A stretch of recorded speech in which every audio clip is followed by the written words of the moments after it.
জানুয়ারি 11 জন লোক তারা যখন কীর্তন করছিল, বংশশুদ্ধ শেষ করে দিয়েছে। তাদের বাড়ির একটা ছেলে এসডিও অফিসে, বিলোনিয়া এসডিও অফিসে চাকরি করে। আমি হলফ করে বলতে পারি, কেউ যদি এইখানে দাঁড়িয়ে বলতে পারেন যে একজন লোক খুন হয়েছে বিপ্লব দেবের আমলে, আমি এখানে কান ধরে আমি এখান থেকে চলে যাব। আমরা কাউকে মরতে দেইনি। ইভেন করোনার সময় একজন লোক মরেনি না খেয়ে।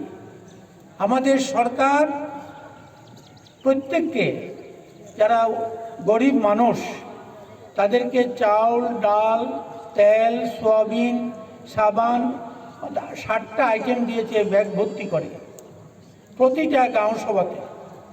এবং আমি নিজের পকেটের টাকা দিয়ে আমিও দিয়েছি।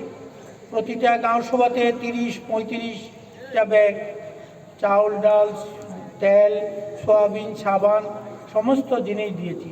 রান্নার জিনিস দেওয়া হয়েছে, বাড়ি বাড়ি ব্যাগ ভর্তি করে পৌঁছে দেওয়া হয়েছে প্রত্যেকটা গাঁও সভা। কেউ অস্বীকার করতে পারবেন না, এই অস্বীকার করার ব্যাপার না। সারা ভারতবর্ষে করোনায় যে ক্ষতি হয়েছে, সেই তুলনায় আমাদের ক্ষতির পরিমাণ শূন্য, কোনো ক্ষতি হয়নি বললেই চলে। আমাকে বিপ্লববাবু বলছিলেন উনি অনেক রাত্রে ঘুমাতে পারেননি। সরকারের দায়িত্বে যিনি থাকেন তার একটা বিবেক বলে থাকা উচিত, বিবেক আছে।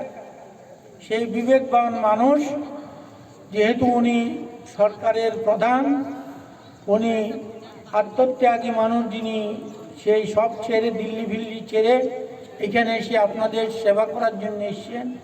বিপ্লববাবু আমি